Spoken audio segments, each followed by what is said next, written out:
Bismillahi walhamdulillahi assalatu wassalamu ala rasulillah mabad rabbi shahli sadri wa yassir li amri wahlul uqdatam min lisani yafqahu qawli. We move on to our next lesson for today's class, which is Surah Al-Adiyat, ayah number 1 until 11, inshallah. We'll complete our study of this surah, Surah Al-Adiyat, introduction. Um, this surah is believed to be revealed in Makkah. In terms of its order in Quran, it's number 100.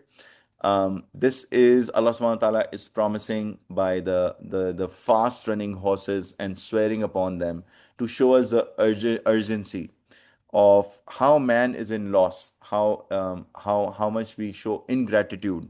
We don't thank Allah SWT enough, and we don't thank for the blessing of Allah SWT. And the biggest blessing is Quran and this revelation that guides us in our lives, and how we should live this life, and eventually it leads up to the day of resurrection or day of judgment day. So let's go through it.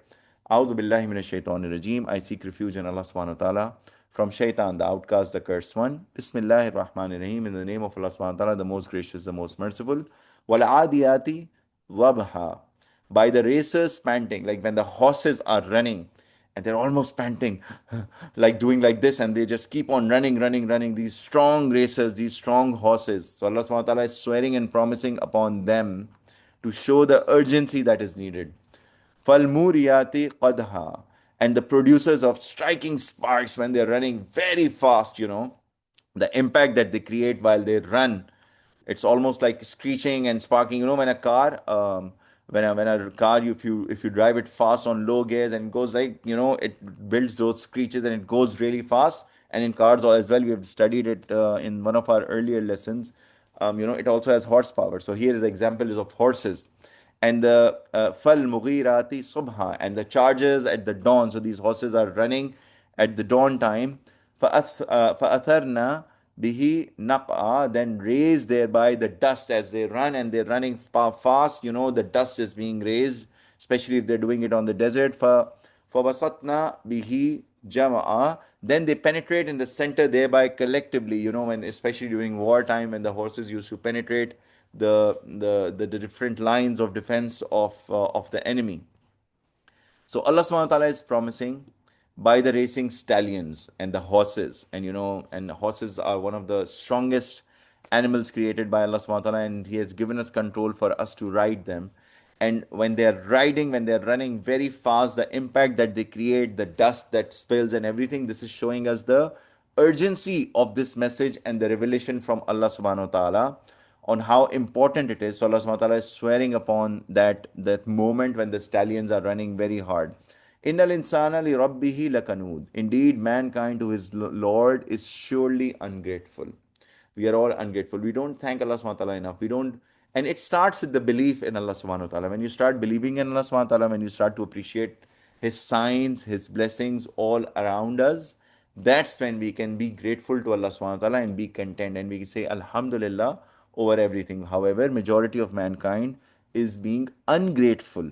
They are not saying Alhamdulillah, they're not truly believing in Allah subhanahu wa ta'ala, they're not doing the righteous deeds, they're not becoming practicing Muslims. They are ignoring all of this because we lack the fundamental belief. And this is something that we need to check within ourselves. If we are thanking Allah subhanahu wa ta'ala enough, in fact, before, if we are believing Allah subhanahu wa ta'ala, thanking Him enough, doing what is right, and trying to stop ourselves from the sins. This is what we need to continuously look at. وَإِنَّهُ عَلَى ذَلِكَ لَشَهِيدٌ. And indeed, He on that is surely is a witness. So the person who's being ungrateful, they know what they are doing. We know how we are living our lives. We don't need to tell anyone. In our hearts, we know. We know the sins that we commit. So indeed, He is on surely a witness. So on the day of judgment, Allah subhanahu wa ta'ala will not even need any witness. First of all, Allah subhanahu wa ta'ala knows everything. He knows what is inside our hearts, what is outside. And even we ourselves would know in our conscious, in our heart, what we have done, how we have lived our lives on the day of judgment when we are standing in front of Allah subhanahu wa ta'ala. So indeed, He Himself, the man who is ungrateful, they will surely be a witness on themselves as well. We are living our lives, we know what we are doing every day. وَإِنَّهُ لِحُبِّ الْخَيْرِ لَشَدِيدٌ. And indeed, He is in the love of wealth. And the love of wealth of this world is so intense. And this is something that, and by the way, it is not wrong to go for wealth and to earn a livelihood, to run a business, to do a job, all of this. But then you should not become miserly. You should help others. All of this will be asked. We will be asked of what we did of all these blessings, and it's coming later in the ayahs.